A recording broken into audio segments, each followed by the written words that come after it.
Good morning, everyone. I'm Tony Robinson with MAPP, and welcome to today's webinar titled Resin Crisis End in Sight, presented by Bruce Flannery and Jeff Schultz of AMCO Polymers. Just a few notes before we get started. We will be keeping all attendees muted throughout the presentation. We are recording the webinar, and it will be up on our webinar archives page in the next few days. You will need a member login to access that page, so just reach out to us if you need any help. AMCO is also receiving the recording, so feel free to reach out to them as well. There is time for questions at the end of the presentation. Please use the question box on the GoToWebinar pop-up to ask any questions, and any logistical issues, you can use the question box and I will help you troubleshoot. So with all that being said, I will turn it over to Troy.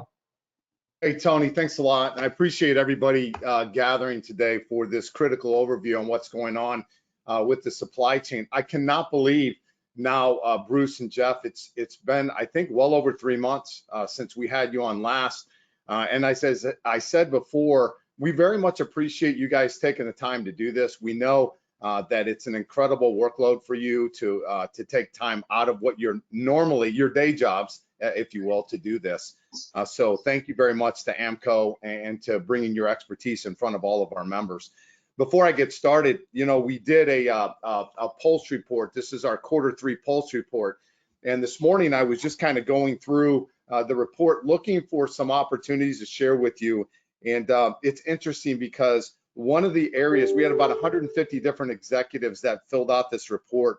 And for the overall supply chain status, it's interesting that 52% of the respondents are having moderate issues and another 13% are having major issues. So if you take yourself back 2 years ago, we didn't really have issues with the supply chain, and now roughly 65% of us are. And in addition to that, on-time delivery is suffering. We've got 40% of you where your on-time delivery is actually decreasing. A couple of conversations I had with CEOs last week, I know that labor is having a significant impact on our on-time deliveries and the availability of materials and also supplements like inserts and things like that. In fact, one CEO told me that he's waiting 40 weeks to get metal inserts, 40 weeks. So I think that goes to show what's going on. And so I guess the overall underlying objective today is to better understand, you know, what the future holds. And so we're going to turn it over to both Bruce and Jeff. They have incredible insight to tell us, you know, how much longer they think some of this is going to last. They're going to flip, I think, a couple slides and just a re-emphasis on the fact that our organization has a repository for obsolete inventory. And I want to say we have at least 10 million pounds listed right now on the MAPP website. So if you have available material, I'm just encouraging everybody to post it because we're helping one another every time we do it. So with that said, I'm going to turn it over to Bruce and Jeff, and we'll see what today holds. Thank you guys very much. Yeah, thanks, Troy. On behalf of Bruce and I, certainly welcome the opportunity. We've been proud MAPP members for a number of years now and appreciate the relationship with the organization and the opportunity to give an update. So with that, Tony, as you drive the bus here, let's go ahead and get started.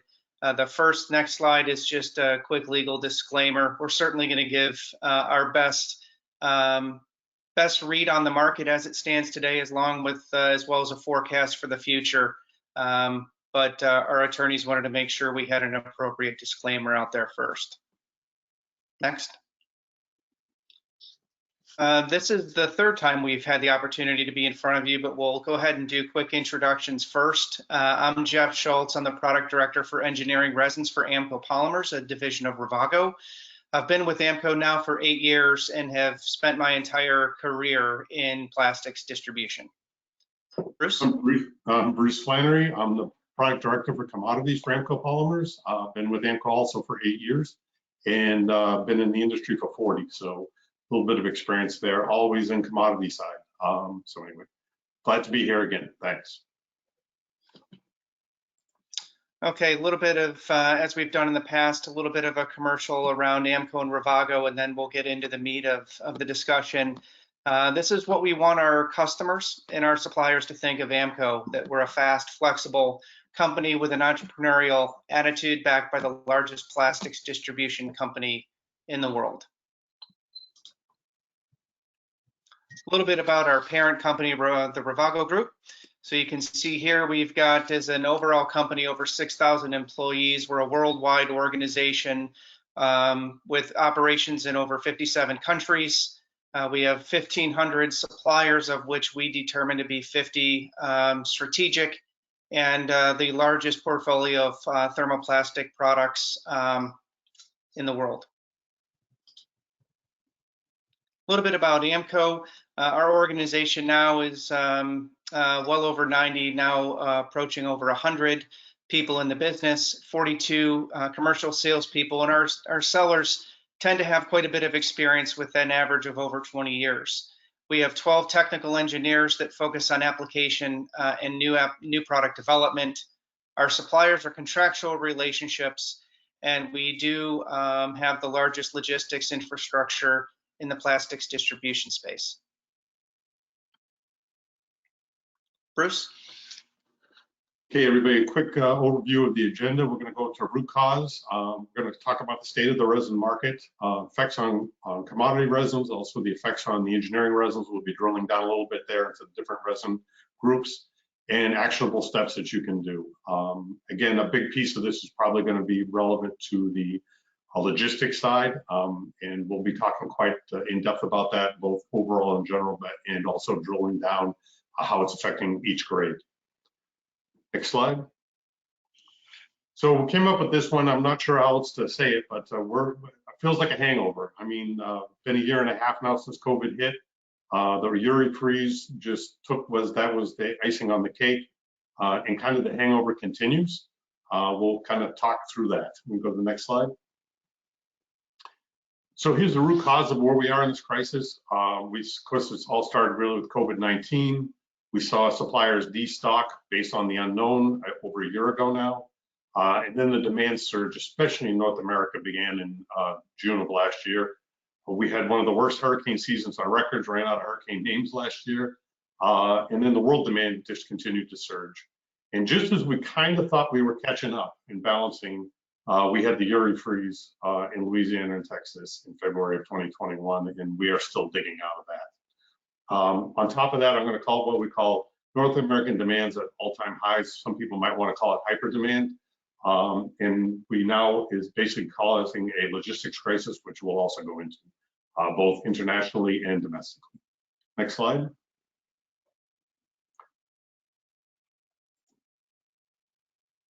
Oops, sorry. So we're going to talk about four things. We're going to talk supply and demand, labor, logistics, and inflationary pressures. And we'll start hitting it right here. Go ahead, Jeff. Next slide. Okay, so a few slides here to really begin to focus on supply and demand. Right now, this is kind of our snapshot view of supply demand. The entire value chain at this point continues to be challenged by a lack of inventory, and as Bruce said in the last slide, just incredibly strong demand. Producers at this point continue to ship from production, so they're not shipping from inventory. We have joked previously that producers continue to ship hot pellets. They're coming right off the production line and sending them right out. At this point, producers continue to remain either in force majeure or some form of pretty strict allocation. And demand has been so strong that in order to exit force majeure allocation, they need to be at a certain level of inventory, and producers just are not able to get to that point. Plants are operational, which is a great thing. The last time we spoke, we were still kind of in startup mode, but the good news is plants are operational. The challenge that they have is that their production wheels are not optimized because there's just an unreliable stream of raw materials as they're coming into the plants. We still are looking at limited relief coming from Asia or Europe as demand in those regions is strong, and even if there is excess inventory to export to North America, the cost of moving freight has become just exorbitant, as is the timing of getting a vessel to get to the States. We're projecting at this point that strong end market demand is going to continue through the second half of 21, and at this point in time, don't really see any signs of easing.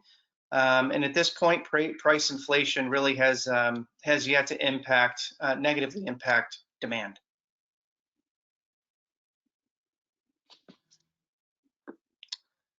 I'm going to drill into automotive a little bit here, and what you can see here is that the automotive production outlook has continued to actually drop.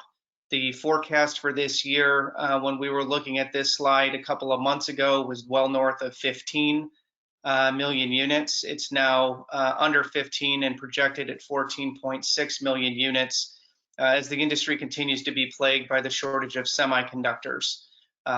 This is a shot of data from IHS Markit, and they're again projecting a 14.6 million units as of this report.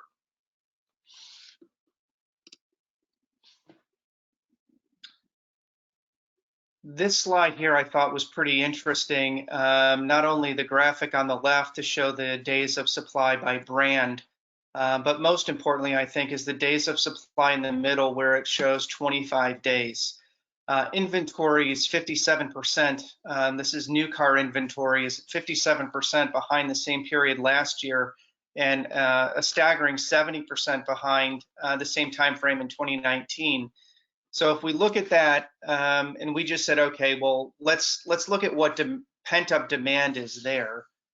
If we doubled the inventory from where it is today, which is just way too low, and we doubled it to 50 days on hand, you're looking at having to build well north of 1 million units, which is essentially a month's of production. So there still is right now 1 month of production shortage in the automotive industry. So as we project into the second half, they're not going to be able to keep pace with the needs because of production because of semiconductor shortages.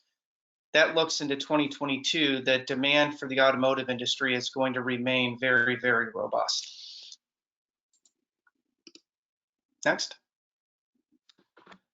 I showed this on the last presentation from the Census Bureau, and it shows new residential construction and just a couple of key points. Building permits, so new construction in June was 23% above where it was in June of last year, and housing starts are actually approaching 30% above the same period last year. So we're still seeing new residential construction continuing a growth curve, which is only adding to the supply-demand imbalance. This chart I thought was really eye-opening, and it comes from the Cleveland Fed, showing the impact of the government stimulus on consumer durable spending. You can see motor vehicles in the blue, furniture in what looks orange, and recreational vehicles in the darkest color. And it just continues to show just a consistent, sustained increase in consumer spending across those three segments. Okay, Bruce. All right, let's go in a little bit about what's happened with COVID-19 and staffing. On the North American side, basically, we have production facilities, ports and logistics, all have new safety protocols, which is slowing things down, are making it a little more challenging. We're also last-minute production schedule. We're seeing that a lot at the compounder level, where you have employees with COVID. And maintenance at the plants slowed due to they basically wanted to keep people out of the plants. So maintenance was delayed, and that's coming back around to bite us. We'll be talking about that. Rehiring and training of new staff, I'm sure everybody here can appreciate that. That just is compounding. It keeps getting worse for both compounding and logistics in North America. What we're starting to see right now, and really just starting to see is with this new variants out there in the COVID, is overseas ports are shutting down unexpectedly, holding containers. Vietnam was talking about shutting down today. China's starting to shut down additional ports. So again, Jeff will be drilling into that a little bit further, but again, it's what we don't even see here in North America, where it's hitting us overseas too. And just overall lack of labor continues due to the high demand. Next. So this kind of interesting point here, it's really, we say there's a logistics issue, but the logistics issue is really caused by a 60% increase in freight since COVID-19 hit. So from the bottom right after COVID hit to where we are now, we have a 60% increase in freight. It's right around 50% increase over where the normal line was prior to COVID. So again, it's unbelievable how much freight is actually doing. That's because everything that Jeff showed prior about the amount of durables. It's all about durables. And for transportation, driver pay is up an average of 50% since 2018. Funny part is that it's having actually a little bit of a negative effect because it's actually the drivers now make enough money that they want to drive less and aren't as interested in working as much overtime. The federal clearinghouse started up early last year. So if you fail a drug test or a DUI, you are in that clearinghouse now. You can't go fail a drug test and go try someplace else. So right now we have 54,000 drivers are being barred since its inception. It's a great thing, keeping dangerous people off the road, but it has hurt as far as driver availability goes in trying to hire additional drivers. New entries have been limited because driving schools were unable to run, even though wages are way up for drivers and they're desperate for drivers. Basically driving schools have been unable to run anywhere close to normal due to the COVID-19. We're seeing the ongoing problem as you are, I'm sure, where truckloads were confirming, and then when the truck number shows up, we find out we were outbid last minute, and then now we're scrambled to replace. Where we're really seeing on the commodity side too is bulk trucks, highly specialized equipment, limited amount of trucks. We are now at the point where we're needing over 3 weeks in many locations to secure a truck. So again, it's all about planning. The trucks are just booked out. If we can find any spot availability, we're easily paying 2 to 3 times normal. So these are all the kinds of stuff that's happening in the North American, the domestic transportation side. Go ahead to the next slide. So this one gives you a little bit better too. This is just the Morgan Stanley Freight Index. So right now we're about there's 6 loads available for every truck available to ship. There's 6 loads to be shipped. You can just start to see where we're in the red right now. This is through July 20th. They are expecting a little bit of an improvement, but anything above 2 to 3 is basically a shortage. And we're just in numbers here that we've never seen before. There may be a slight improvement as we're getting through vegetable season, but again, their forecast I'm a little leery of because it seems like every time somebody forecasts it to be getting better, it doesn't. Go ahead and do the next slide. So this is the straight line forecast. This is again the backup to show that we've had a 60% upswing in freight activity. This will be on the slides we'll share. So if you want to share these with your customers, but this is kind of the thing. It's hyper demand. It's not only just a lack of trucking availability. It's also just hyper demand from the durable side. Go ahead to the next one. Jeff, go ahead on the international. Okay, I've got a few slides here to talk through kind of international logistics. And what you can see here, the blue line is pricing this year. And that is probably the most staggering line that we're going to present today, where you've got rates in Asia are up over 208% in the last quarter and 340% year over year. It's really something crazy. I talked with our logistics team, and they keep kind of saying our lowest rate was yesterday is a common statement. So, you know, it's not a situation where we can get a quote today and kind of hang on and wait, hoping that the rate is going to go down. Your best rate is today. I think that this chart really indicates that even if prices for raw materials in Asia begin to fall, the decrease in cost in Asia is going to be more than offset by the rising cost of freight coming from the Far East to North America. Okay, here we're going to talk about kind of port issues domestically, and at this point the ports are overwhelmed. The number of vessels coming into U.S. ports is at an all-time high. In addition, last few years there's been a trend to much larger vessels carrying more cargo, which is basically overwhelming the ports. Not only is the number of ships, but the number of vessels or the number of containers on the vessels is even higher. Most ports, at least in the Far East, don't have the infrastructure to unload these vessels, which causes further complications in the Far East. What used to take 1 to 2 days to unload a vessel now is taking 4 to 5. As Bruce had mentioned in prior slides, the ports are still being impacted by COVID protocols. And then, as Bruce just mentioned, the domestic rail and trucks are just overwhelmed by the number of demand that they have to bring product out of the ports.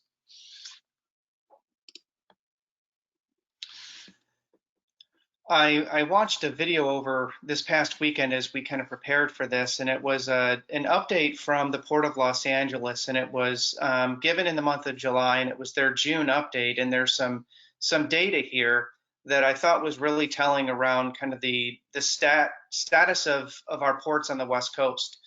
So some of this is anecdotal, some of it is here on the slide, but they've got over 30 vessels right now are floating off the coast waiting to be brought in to unload. The Port of Los Angeles processed nearly 900,000 containers in the month of June, which was a 27% increase over the same month last year. It was the port's busiest June ever and closed the fiscal year with 10.9 million TEUs, which was a new milestone for any port in the Western Hemisphere. The port right now is processing about 15 vessels a day and almost 900,000 containers a month. One of the other comments that was made during the presentation that I'll share was online sales have doubled in the last year as a percent of retail sales in the US. And that was off of a baseline number that took 10 years to build, which is obviously putting the extreme pressure on our supply chain. I mentioned earlier, ships are averaging about 5 days at anchor before coming into berth. It's taking about 5 days to unload them, and it's taking about 7 days before it can get on a truck and start heading out to service customers. Next slide, Bruce. So when we did this presentation last time in April, some of these were still blue and more available. So what this is actually showing you is that since April, all the resins that we deal with have actually gone on to either force majeure or have gone on to strict allocation.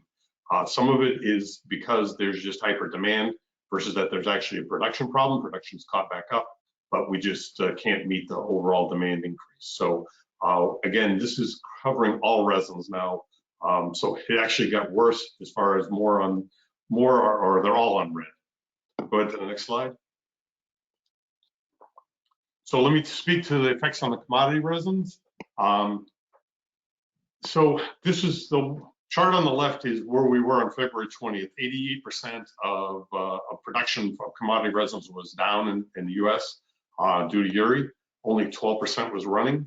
Where we are today, we're basically back on average around 90% running, which is slightly below normal, with 10% down. That's for normal turnarounds, normal issues. Normally would be 91, 92, 93. We're estimating that we lost over 20,000 rail cars worth of production was lost from Uri. And there are still ongoing issues with force majeure. So again, we're not back to full production, which would be closer to 90, like I said, 92 to probably 93. So, and it's more concentrated on certain resins too, which we'll speak to. Go to the next slide. So I'm going to touch on uneven results. What's happened basically is depending on the polymers and the monomers and transportation, different things have been affected worse. It does feel better that the plants are back up and running for the most part. But again, the demand is just preventing restocking, and we're just seeing continued shortages. And specific grades and product families like flexible packaging resins are in better supply. The non-durables are in better supply, but the resins used in durables were struggling with the hyper demand. Next slide.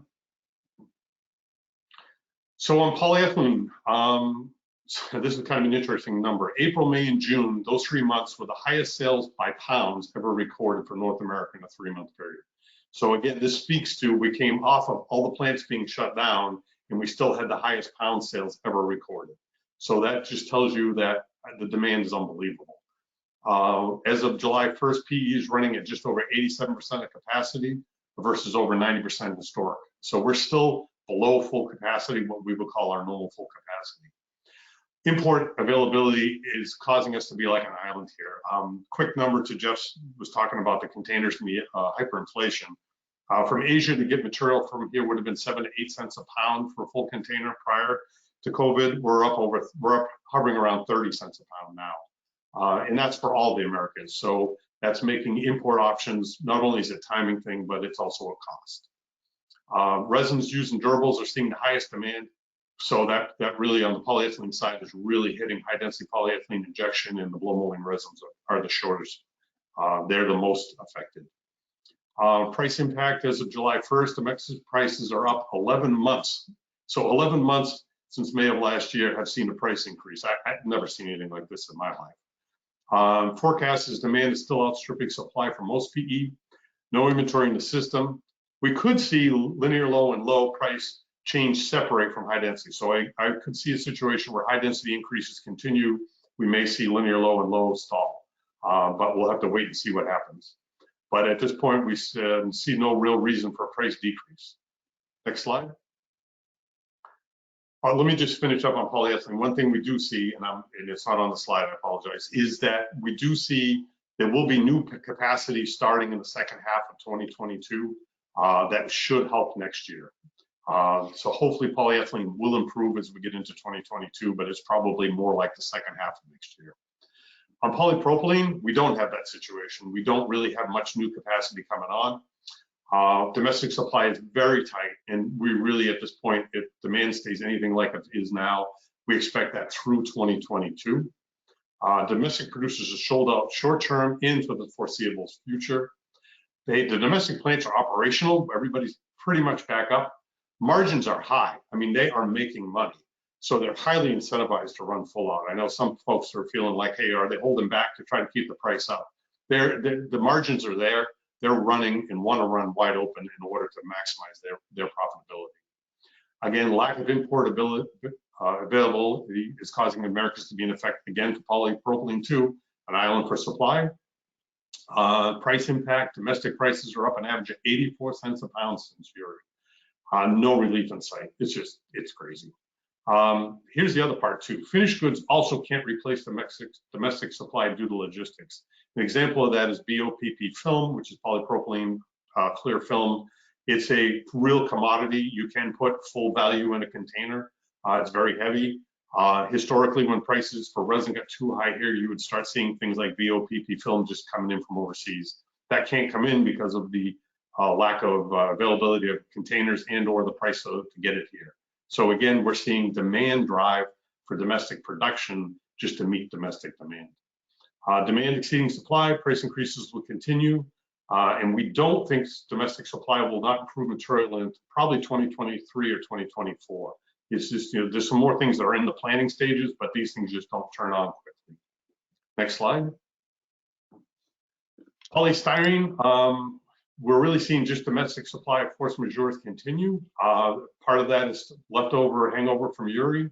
We're also seeing that same thing on the rubber side. So the high impact polystyrene side is really going to be in short supply short term because of butadienes and the lack of rubber.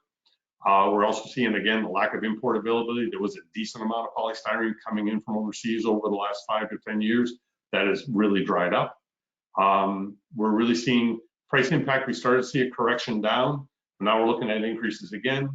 Forecast basically short term is probably price increases or a real ongoing potential. If producers can get back to full production, the rubber supply improves. Probably polystyrene will be the first one to see a market more correct to what we would consider normal. Next slide. Go ahead, Jeff. Okay, going to cover a handful of ETPs here first, starting with ABS. And unfortunately, you're going to hear a lot of repetitive themes here. So specific to ABS, the market flat out it's just outsold.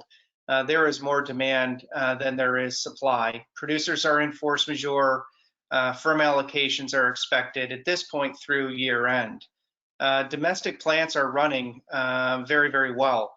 There are some required maintenance, things that have been delayed as long as they possibly can that are now going to take some domestic capacity out, which is only going to further constrain supply into the second half of the year. Domestic prices are rising. Imports are, as we've mentioned a few times already, are getting hit by the higher import costs. So the forecast, at least for the better half of the year, is that demand will continue to exceed supply in North America through the end of the year, expecting that prices will likely continue to increase. We certainly don't see any softening at this point in time. And we really don't see domestic supply improving until demand softens. There is additional ABS supply that's going to be coming on stream globally in 2023. So I think that if demand remains where it is, we will likely be in a very similar position as we are right now until we end up getting additional supply both domestically and globally in 2023. Next. Nylon 6 and 6.6. First, I'll tell you 6 is going to improve much faster than 6.6, which is the same message that I gave during the last update. The nylon 6 market is fortunately starting to improve. I think prices continue to remain pretty sensitive, but at this point, supply is improving, and you're going to find unfilled grades of nylon 6 are going to improve first. We still are experiencing shortages of fiberglass fillers and additives, and that's keeping, there's not a compounding supply issue. In the near term, we're still going to be tight in polymer supply, but as that improves, the real bottleneck is going to be additives and fiberglass. Nylon 6.6, unfortunately, I just don't see a whole lot of improvement, at least in the near term. It continues to be very, very tight with demand exceeding supply. I would continue to encourage customers that have the opportunity to convert from nylon 6.6 to nylon 6, that you take a look at doing that. And that's going to be not only get you through the short-term issue, but I think long-term for customers that can use nylon 6 will be in a much better supply and cost position long-term. All that to say, the forecast is that 6 improves faster than 6.6. Long-term availability also favors 6, and we do expect prices to remain elevated through the end of the year. Polycarbonate, domestic producers just continue to recover, but again, a very similar story. They're all on allocation, very tight. Domestic demand is at record pace, and producers are not able to build inventory, which doesn't allow them to exit allocation, which means there's no additional resin available to grow. At this point, we're expecting supply on clear to improve faster than it's going to on the alloys. The alloys are going to be constrained by ABS supply, which I already mentioned. Glass and flame retardant additives are also still in short supply. So I think we're going to continue to see compounded polycarbonate struggle more than clear polycarbonate as we move our way through the second half of this year. A comment on import, very similar to what we've already said before, is that even if the price of polycarbonate in Asia begins to fall, you're not going to see that in the pricing coming here because of the added cost of logistics. Okay, next. PBT, a little bit similar story to nylon 6 in that supply is steadily and slowly improving. There's still some issues with the key raw material of BDO that remains in short supply with rising costs. The challenge here, again, just like nylon 6, it's pretty similar in that glass fiber and additives are impacting the compounding grades. Europe and Asia are very tight, which is limiting the additional flow into the Americas to support supply. So what we see right now is that PBT availability will slowly improve during the second half of the year. Unfilled grades of PBT will be available first before we get into any of the compounded products with glass and flame retardant. Okay, just a couple more here. Acetal continues to remain tight, but supply will also improve during the second half of the year, similar to nylon 6 and PBT. Unfortunately, producers are still on force majeure or allocation, and imports are slow to arrive and are at elevated costs. So as long as demand remains strong like it is, it's going to be difficult for producers to rebuild inventories and come out of force majeure or allocation. The good news is it seems as if the worst has passed us, and that at this point we're looking at improvement during the second half of the year. Once supplies improve, maybe we begin to see prices abate, but until that happens, we're going to stay at a pretty elevated price point. Okay, the last ETP we'll talk about is TPU. where again, demand is just outstripping supply. The TPU market has been hard hit following Winter Storm Uri. In addition to having capacity taken out, we've seen just huge demand in auto, film, and sheet, and building and construction markets. Polyether grades are still in force majeure. We're going to continue to face that for quite some time. We're not expecting supply on polyether grades to improve until the end of the year, likely into the first of next.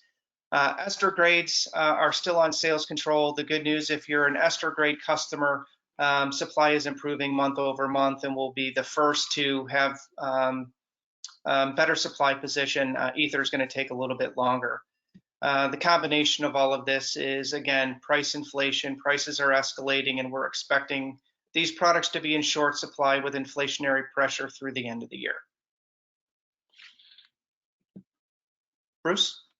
All right, let's talk about steps that we think will potentially help everybody. So again, this is kind of, it's basic good business sense, right? So it's work with the current suppliers to confirm your allocations and future supply. So your suppliers, if you are rateable ongoing, they should have allocation and make sure you're getting your fair share. Also work with your suppliers. We're seeing with these price increases, some of these resins basically doubling, and your business being busier, you really got to make sure you're out front of that credit availability and make sure that stuff isn't getting held up from a credit availability standpoint. Being proactive is a really good thing to do with your suppliers. They will appreciate it. Qualify alternate resins and do as much as you can to acquire multiple resin approvals, get that going. Lean on your suppliers' technical service for support when you're picking that out or different ideas, because again, the technical service team and their commercial team should be able to lead you in the directions to maybe look at the best alternatives. Working with your authorized distributor who have the contracts and insurance to supply with the resin producer is the best place to be right now, probably for the foreseeable future. And be ready to give long-term commitments for supply today or in the near term. So start being proactive now. Go to the next slide. So when you're really starting to working this, and in your purchasing team is probably your most important person right now, is making sure that you're going to stay up and running. Make sure that that we know your drop dead dates and volumes needed, so suppliers can help prioritize. Again, being sharing and working with you, partnering. Everybody, we all, I can tell you, want to keep you up and running. The last thing we want to do is to see customers shut down and shut down their customers. So please be as transparent as possible with us so that we can all work out of this together. Get your POs out as far as you can to give the visibility to, because that visibility to us gives that, we can turn on and give that visibility to our suppliers. If spot material becomes available, it's a good idea to kind of have the PO book ready and place the order. If there's anything, there's not much spot out there, but once in a while something shows up. It's not too early. It's still not too early to begin discussions of supply agreements with your suppliers. One thing that has happened with the production plants, for the most part, especially on the commodity side and on the ETP side, with they're kind of come up now. They've recovered from Uri. Some of them are still have issues, but they kind of have a plan now for 2022. So now is the time to be talking about your agreements. What can we do for 2022? What can I do to get my unfair share of whatever I need starting for next year? So now is the time to be talking about that. You don't want to get scooped up. I will tell you, the big buyers are out there talking about it now with the producers. So you want to make sure you get that you're working with your suppliers and making sure that you get your hat in the ring, if you will, to make sure you get your supply. Again, talking about contracts, additional suppliers, being a contractual customer, as soon as it really does help. It basically gives you a first in line, if you will, right? And we are heading into peak hurricane season. So I'm going to tell you, now's the time to do it. I know it sounds like a commercial, but now's the time to be talking to us about this before there's a next crisis. I hope that we don't see one. I hope the hurricanes don't happen this year. But the reality is now's the time to be talking about this, and so that we can talk to our suppliers about it and get the plan together. On deliveries, please, if you can, give your suppliers 2 to 3 day windows. So if you know you're going to need material next Wednesday, say, hey, you can deliver it anytime between Friday of this week and Wednesday of next week. It will help us. We'll aim for the Friday or the Monday, depending on transportation. If we lose a load, Truck doesn't pick up, we'll still get it to you hopefully on time for Wednesday. But anything you can do to give us that visibility would be great. Bulk trucks, anybody who's a bulk truck customer, please, you may not see it in your territory at the moment or in your area. It's kind of like a rolling thing right now, right? So we're seeing it in the Carolinas, we're seeing it in the Chicago area, we're in Ohio, where all of a sudden we've gone from a week to 2 weeks to 3 weeks. I'm hearing other people saying, I'm not seeing that in my territory. My other suppliers are showing that. He's not showing it today, but as these other places get booked out, trucks will go from your area to the over the busy areas, because they can actually get a 2 to 3 times normal rate to do emergency loads. So they will eventually, it will even out and we'll all be tight. There may be a little bit of a difference between the West Coast and the East Coast, or the Midwest and East Coast. But overall, I would say go ahead and get those booked out a month ahead. Even if you have to do a little bit of change, try not to. But if you do have to do the change, it's a little bit better place than not having any reservation at all. So that's my pitch. Do we have any questions, Tony? Has anybody put anything up for us on the message board? Yeah, we do have a couple questions. Where is the new source for PE coming from in 2022? Sure. There's some additional capacity. Well, a couple things. Exxon has a joint venture with SABIC that actually will start up in the 4th quarter of this year. The Shell plants start up in the middle of next year. Nova has additional plants starting up middle of next year. The only big problem that I see is that when they were designing and building these plants on the polyethylene side for the future, they had to make the decision 5 years ago what they were going to build and implement. And they thought at that time, the wisdom was that there would be more demand on the flexible side. So a lot of the plants that are coming on are film plants, plants to provide linear low and low density for the film and flexible packaging business. So unfortunately, it's not a lot of durables.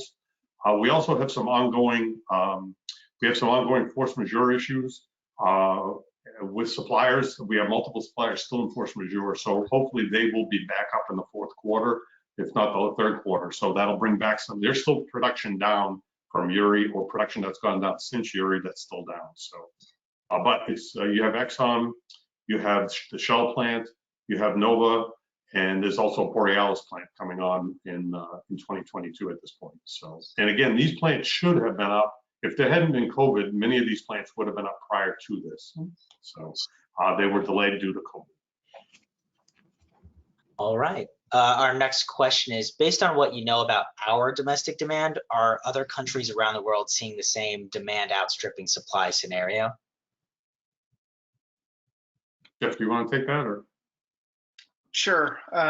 You know, I think what we're seeing, and Bruce had mentioned it a little bit, is it seems as if countries have certainly become a lot more regionalized in the last handful of years.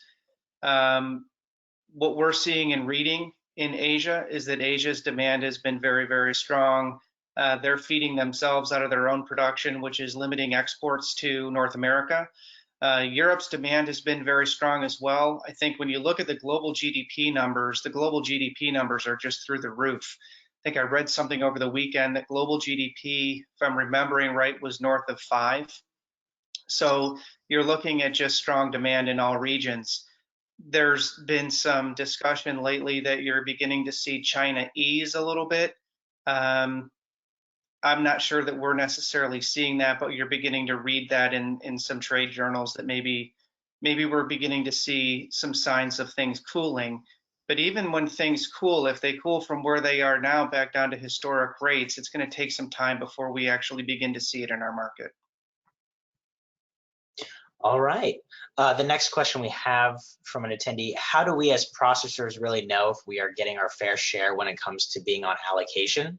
Is there any way to keep the system honest, with quotes around honest?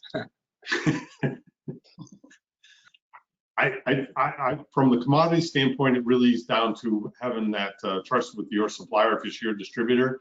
And it's really, typically, it's based on prior allocation. I mean, or prior consumption, right? So the real thing that comes down to is partnering with your supplier and your distributor, either directly with the supplier or with your distributor, and basic, what are the rules? What are give me some clarity as to how you guys or what you're seeing allocation amounts. I mean, if I bought 20,000 pounds of this a month for the last 2 years and you're at 75% allocation, then I should be getting my 15,000 pounds a month. So, I mean, I think it's as simple as that.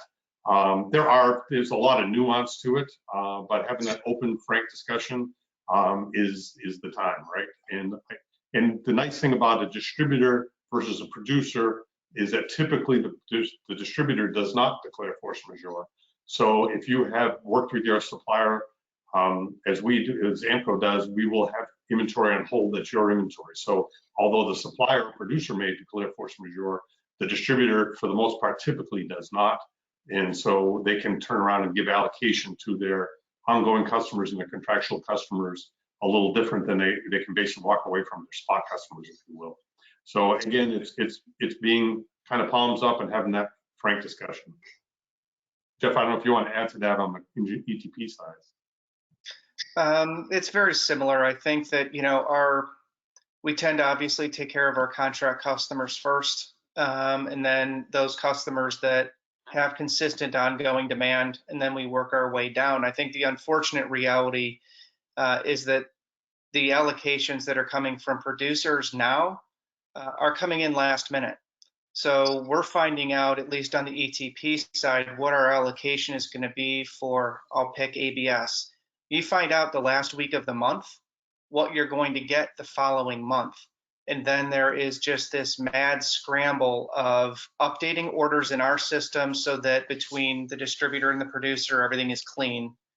Anything that is above your allocation gets canceled, and in most cases, you can re-enter them at lead time. And then you sit back and you have to do the analysis of going through your contractual customers to your ongoing historical customers and trying to figure out how you take care of as many customers as you possibly can. I think Bruce's comment is very real, of asking what is the allocation percentage, and it should be pretty clear. And at that point, the challenge is, what do you have in inventory? When's it coming in? And it just begins to become a very complicated process throughout the month. All right. The next question is about glass fillers, particularly. When do you see glass fillers starting to improve? And is there any additional capacity for glass fillers coming online in America or Americas? Yeah, I'll speak to that and won't be able to go into great depth, but whoever asked the question, I'm happy to do some research and respond back. What we understand is that the major domestic glass producer in the United States has declared force majeure. Glass is short globally, and at this point, I'm not aware of an improvement, nor am I aware of any capacity coming on stream. I think one of the challenges with the glass industry is a lot of the furnaces were shut down during COVID because demand just evaporated. And as those furnaces, just like a petrochemical complex, as those furnaces go to turn back on, they don't just turn back on overnight. They've had issues and delays along with a surge in demand.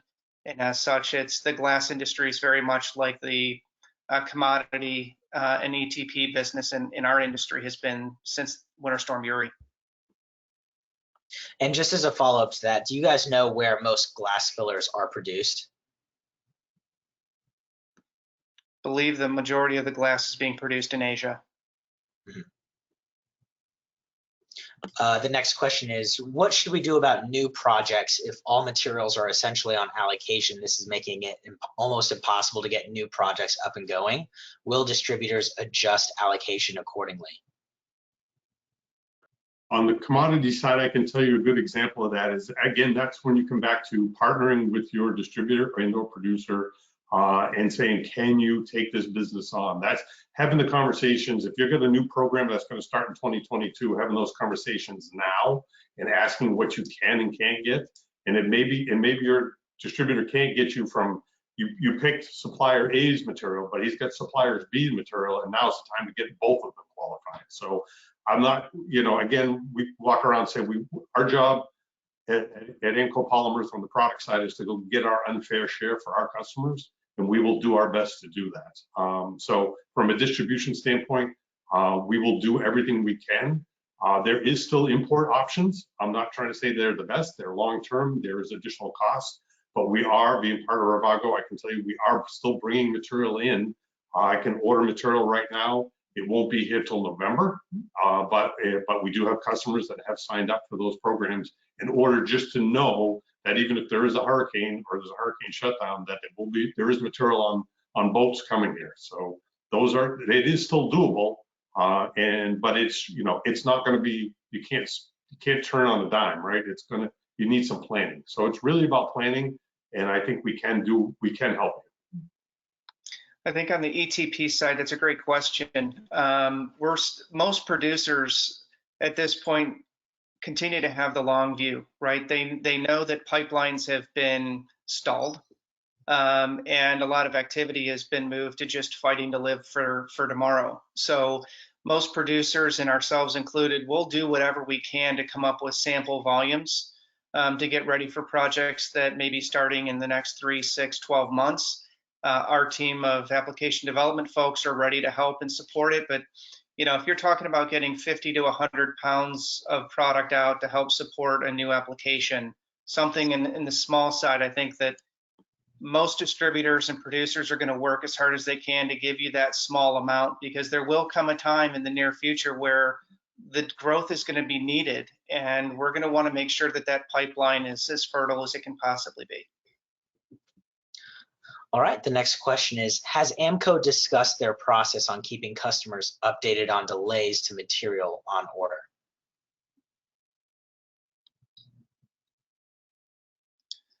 Yeah, I think that it's, we're doing the absolute best we can to try to let customers know when there are delays. I think the unfortunate reality is as hard as we are working internally to get updates from producers on inbound material, it is just a dogfight. We have added resources into our purchasing department with the sole purpose of placing and following up on orders that are due in from our producers.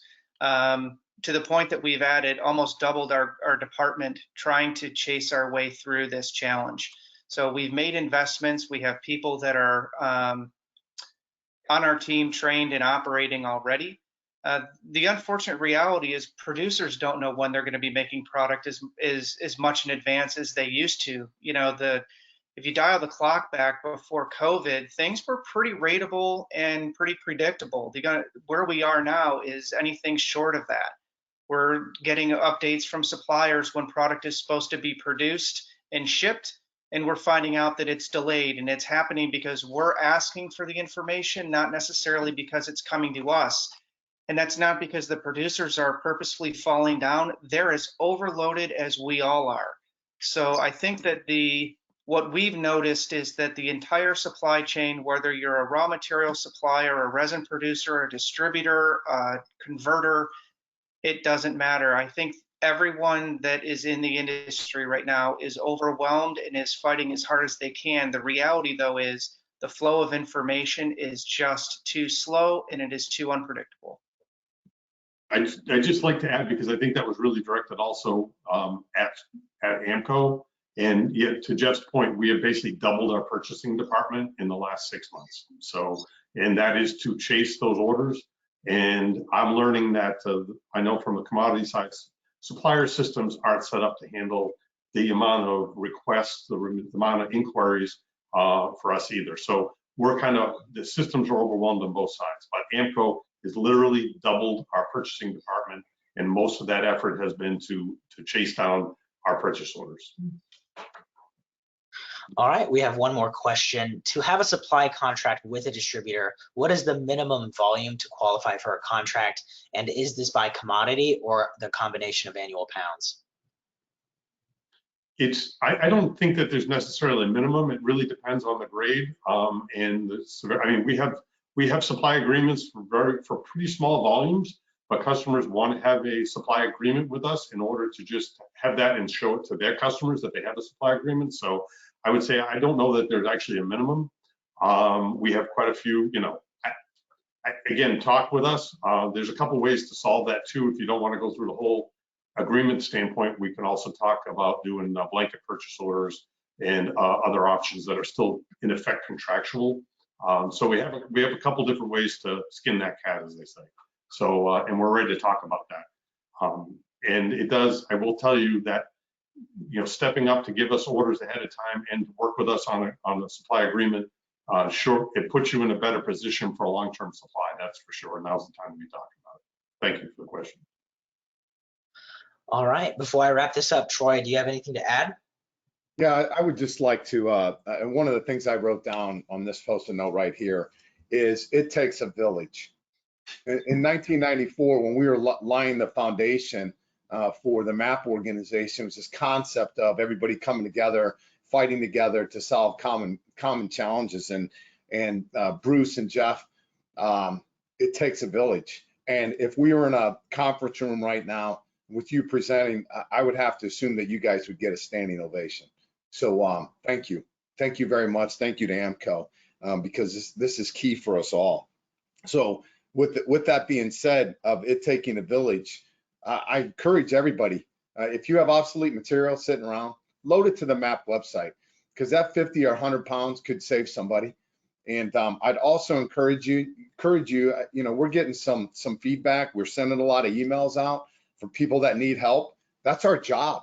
And I expect everybody on this call and everybody in the organization to read the calls for help, because you'll be in that shoe sooner or later, and you'll want everybody to read your call for help and respond to it. So I just encourage everybody to continue to open those and respond, because that's what this community is all about. And I will tell you this, we had a board member the other day tell us that he sold $53,000 worth of obsolete material from the website because other people needed it. So if you put it out there, it can work both ways. The other thing I want to highlight is the fact that I know many of you are having to use expedited freight. If you're small and have yet to negotiate a good expedited discount with FedEx, you should go to our cost reduction programs, go under FedEx in the partnership program, and we'll get you 45 points off almost instantaneously. And also outstanding shipping system that we have put in place with partnership. We've combined our resources with 450 other associations, so we have outstanding leverage. And the other thing I want to say is, if you haven't updated your profiles on the MAPP website, we have members right now that are looking for specific tonnage of presses, specific value add. If you go on the website, you have an unlimited opportunity to fill out your profile that says, here's everything we do. And that way, when a member goes in, as an example, on Sunday, a member went in needing 1,300 ton press availability right now, and he used the system and he's reaching out to those individuals right now. I would say about 40% of our 450 members have filled out their profiles in detail. If you do that, there's extra business out there. Thing I want to also talk about, in-person benchmarking and best practices conference on November the 3rd. I can't wait to shake everyone's hands and probably give you big hugs too on top of it. We are getting ready to roll out our machine rate survey. We've had a committee of 8 that has been through every single question and updated it. It is the most requested survey that we do. So I'm just putting it out there that you're going to be getting an email very soon that opens up this opportunity. So with that said, I want to I always try to leave everybody a message, but early this morning I received some disturbing news. I'm kind of emotional about it, but we actually lost a CEO and president, Melanie Walker of Tassis Corporation, on Saturday. And Tassis has been a supporter of MAPP since 1996, since we opened up our doors, and man, it's painful. But what I learned from this concept is it puts a new set of glasses on really what's important, because it can happen to any one of us. So live this day to its fullest. I know we all have challenges, but man, we have a lot of blessings too to be thankful for. So remember that as we go through our day and thinking, oh my gosh, this obstacle is the only thing I have in my life. It's not. It's just part of business. So with that said, thank you for your membership. AMCO, way to go. You knocked it out of the park. Very much appreciate it. And until next time, thank you all. Thanks, everyone. Thanks.